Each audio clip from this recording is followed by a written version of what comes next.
Sketches of MD refers to Miles Davis. I had the opportunity of working with Miles Davis for about 5 years and a half. And this title track, I actually took like pieces of that experience. The first tune, The Ring, is actually a representation of some of the members, for example, John Coltrane. The second one is actually myself, Intro to Africa. Sketches of MD is for Miles Davis. Wayne's Thing is for Wayne Shorter. And Happy People was actually for Herbie Hancock in an indirect way. The first thing is I was trying to document Pharoah Sanders and I. We played together a lot, and I wanted to put some music down. Not with the idea of a live CD, but just to document it.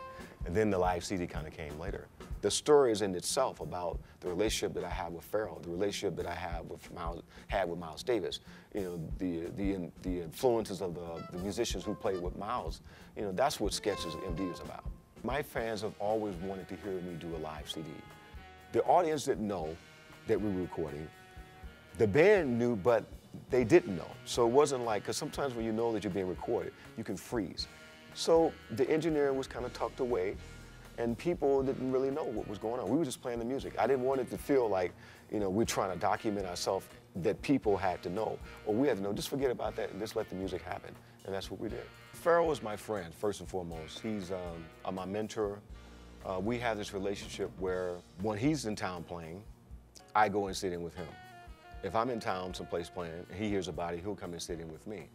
But our relationship actually started maybe in '87, around '87, '88, when I was playing at Kimball's East. Pharoah came out and he said, I'm here to see Kenny Garrett. I was behind the curtain. He didn't know that I heard, and I was like, wow, Pharoah Sanders came to hear Kenny Garrett, you know, so that's when it started. So probably around, I'd say '87, '88. What I like about Pharoah is that, you know, the more we have a relationship, the more I start to understand him as a person. I think in a lot of ways we have similarities. He understands where I'm coming from, and I understand where he's coming from. And I think, you know, he's opened up to me a lot about John Coltrane. You know, sometimes, you know, the older generation of musicians, they don't open up as easily as the younger musicians. And I think for Pharoah, for him to allow me in, you know, to understand John Coltrane. He stood on the bandstand with John Coltrane. You know, I stand on the bandstand with Pharoah Sanders. You know, to me, it's great, you know, to have a friend, you know, and a mentor. You know, we mentor each other, but still, he's my mentor because I love the organic way he plays. I mean, in the younger generation, we're about playing a lot of notes. He's about playing a sound and making it mean something. So there's a lesson that I learned every time we're playing. You know? Of course, we know we have the great Pharoah Sanders on the tenor saxophone. We have Nat Reeves on the bass, who's actually been with me for, oh man, we came to New York together, you know. And so he's played on so many of my CDs, so he's been my backbone, you know. You have Benito Gonzalez, who's a young and up-and-coming piano player. People have to look out for him. He's going to make some noise. He's from Venezuela, and he's only played with me for about a year.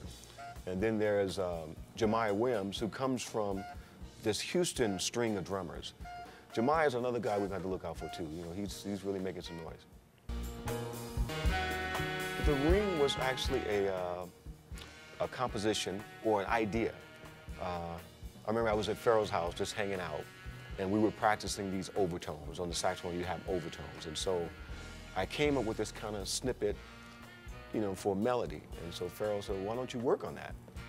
And so I went back and I kind of worked on it a little bit. I called Pharoah, it wasn't quite there. And so when we decided to record, that was one of the pieces that I put together, you know, for the CD, which is the first track, you know, The Ring. The second one, which is Intro to Africa, was another tune that I was thinking about, you know, just from a black experience. Because when you think about the first part of it, it's really gospel. Then as it goes into a part that's more like a jukebox. You know, when people used to listen to jukebox, they say, oh, this is my song, that's my song. And it goes to that. And also there's another section that goes to Africa. So I'm connecting all of it. It's not only African American, it's the whole black experience. And so when I played this song at the sound check for Pharoah, he almost lost his mind. He started singing. And so that's how the singing came about. Sketches of MD is, you know, that one's actually a little sentimental for me because, you know, my experience with Miles Davis for 5 years and a half, you know, to to play with a great like that and to absorb all of this information. And so what I tried to do is to let people hear that that was part of my history.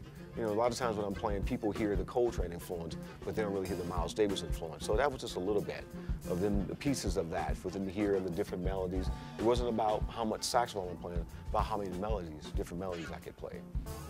Wayne's Thing is a song that I wrote for Wayne Shorter, which Wayne has this way that he phrases on the saxophone, and he goes like, "Ball up."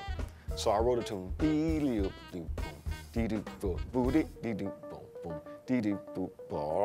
so I'm using Wayne's inflection for this song, you know. The last song, which is Happy People, is another one that people just love, you know. And I travel the world, you know. I've been to Japan, to Korea, you know, to Europe. And when I get to this song, there's something about the song that brings people, it brings, you know,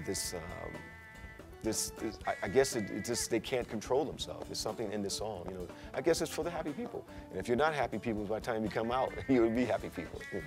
Well, I love to perform live because the audience gives you energy back. I mean, we're giving a lot of energy. And so what I'm trying to do, I want the audience to know that it's okay. If you feel something, you can shout out. You know, if you feel something, you want to get up and dance, that's fine too. It's just, we're here, you know, for them to have a good time and forget about their problems if they have any. You know, but just have a good time. You know, Iridium is a club that I've probably in the last maybe 4 or 5 years, I was looking for a new home because I used to go play at another club in New York, and that was my home. So once I moved uptown, I wanted to, you know, find another place. So when I got to the Iridium, they welcomed me with, you know, open arms, and I went in, I started performing with my band a lot, and then with different bands. So it became like, you know, my home.